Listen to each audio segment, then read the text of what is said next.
NFL picks versus the spread.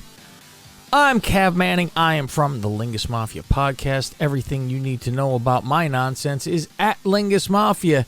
And my cohort, he is at lockbetting.com. You could follow him at SGP Soccer on Twitter. That is Mr. Billy Body. Oh, he's not here this week. Why would that be? I'll give you a little hint. The Packers fucking lost. The Packers lost. His pride and joy, his baby, they lost. So he had told me, I'm not doing the fucking show. This is right after it happened. Of course, he's hot to the touch. You know how that goes. Your team loses, you're pissed off. And I wanted to give him shit all week, but he didn't... He didn't talk to me for the entire week because he was crying. He ran out of tissues. We finally had to do another show together, so he had to suck it up and talk to me. So I'm all behind the 49ers, and I hope they win the entire thing. I don't think it'll happen, but I am all for them because they did me the greatest favor in the world and beat the Packers. And like I said, would I pay $200 for the Packers to not win the Super Bowl? Yes. Yes, I would. So at the beginning of the playoffs, I put down $200 on the Packers to win the whole thing. So if they lost, I paid $200. If they won, I would have dried my eyes with $965. But I was never happier to lose money. That was the goal, and that's what happened. So I do have, however, Billy's picks for this week. I made him give those to me, and I will give those to you guys as well. And I will also give you mine. And we nailed our locks last week, of course. And I'm the one who also told you take the Niners last week. So that paid off if you were listening to what I had to say. It's hard to take his bets when it comes to his own team. I've told him this. I don't think he thinks logically when it comes to his own team. I think he tries to. I think sometimes he can. But I think a lot of times when it gets down to it, to the major, we're in the playoffs now, and it's how do you bet against your own team? It's one of those things. And quite frankly, the Packers are a very good team. They were the better team, and this is just Aaron Rodgers. He loves to fall apart when it matters. Apparently, home field advantage is not an advantage. Billy touted that they got the home field this year. This is great. And I said, well, they had home field last year. He said, yeah, but they beat the Niners this year, so they'll beat them again here. And I said, but the last time the Niners beat them in the playoffs, you said, well, the Niners won the first time, so this means the Packers should win. See, so you can't reason with craziness when it comes to the love of a team. However, when I talk about the Bears, you could be assured that I do look at it objectively because I say they suck. I know when they fucking suck. My team's trash. So hopefully they're going to get better. But when it comes to Billy crying about the poor old, I just laugh and laugh. Oh, my God. And I'm living in the Bay Area, so I see all the 49er stuff. And the fact that a kid from Illinois, Jimmy G, and a former Chicago Bear great, Robbie Gould, and a Chicago Bear fan growing up, George Kittle, went to the Packers' house and beat them up because as Rodgers owns the Bears, the 49ers own the Packers and more so own fucking Rodgers.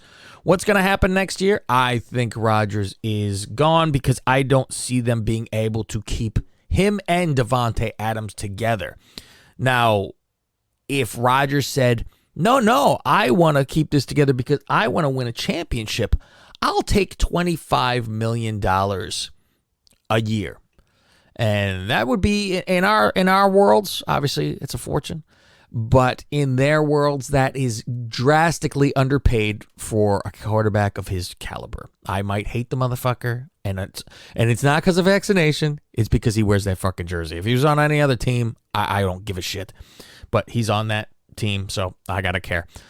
And so he should be paid $50 million a year.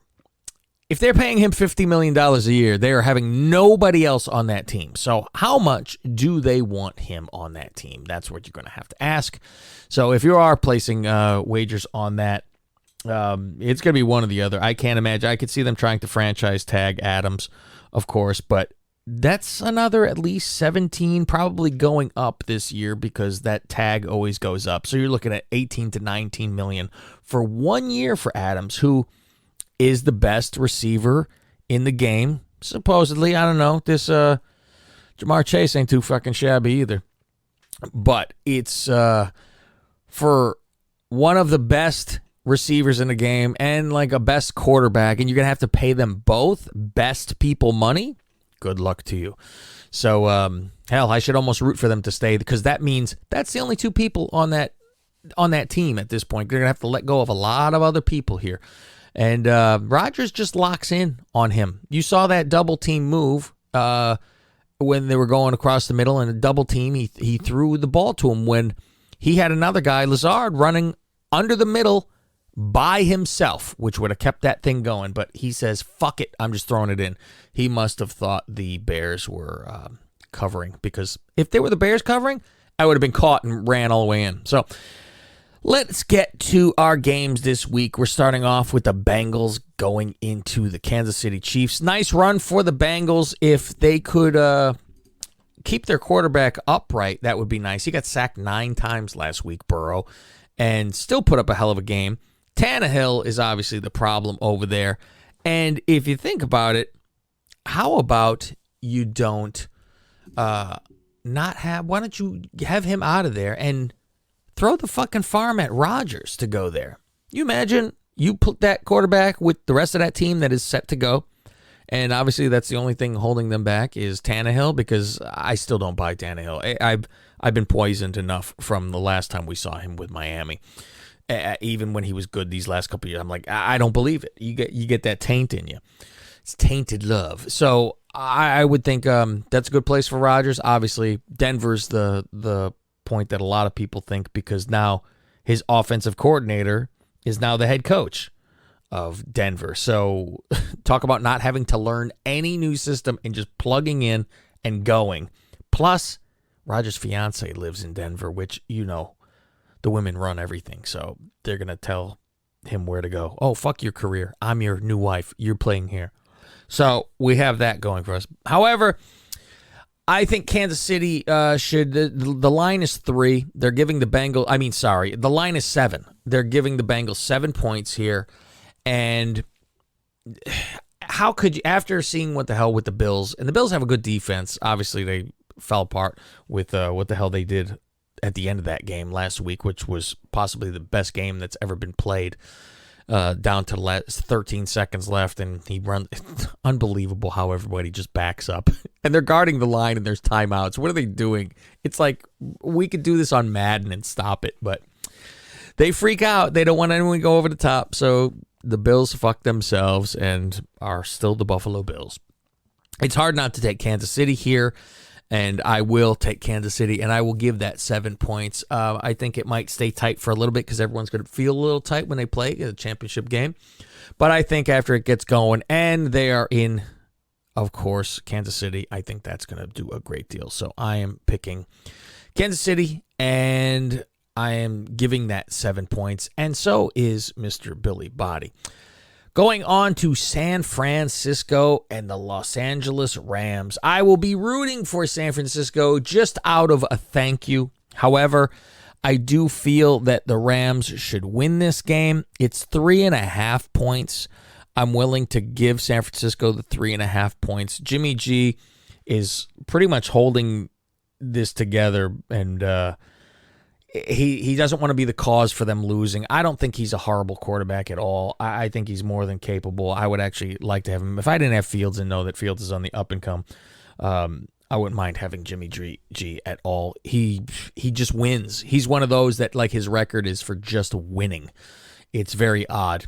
So he could easily win this. I would not be surprised. And you are going to see the stadium filled with more Niner fans than Rams fans. That is a fact. There will be more red there than you will see blue. It'll look like a fucking gang war in LA. But more 49er fans going there than they have in LA, because, you know, LA is a laid back, who gives a shit, we'll come when we decide to. Same with the Dodgers games. They'll show up in the, third inning like assholes. So this is going to be a rough one because it's kind of going to be different home field here. The Rams are getting their shit together, and it seems they're finally putting things together. However, Tom did come back, and it was 27-3, almost the same score as what we had for Atlanta with the 28-3, and he did tie them. So if Tom is indeed retiring, he ended it on a comeback to tie the game, and not his fault that they lost the game. But that is still very much in doubt as we speak, since his father is reporting he's not retiring, but everyone else is reporting he is retiring. I don't know. We'll find out. If it was Rodgers' parents, you wouldn't take their word because they don't talk to him, but he has a bad family. Okay. What I'm also going to tell you here is Billi says what he likes in this game. He is also taking the Rams, same as I am. But he likes the under 46 for this game. So you want to go for the under 46.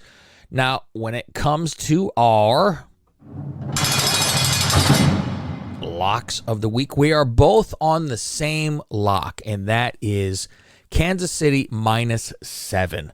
He has that in England. I also have that here in the United States. You should be able to find that. You want to get to it before it grows. But as we speak right now, it is steady at 7. So jump on it where you can.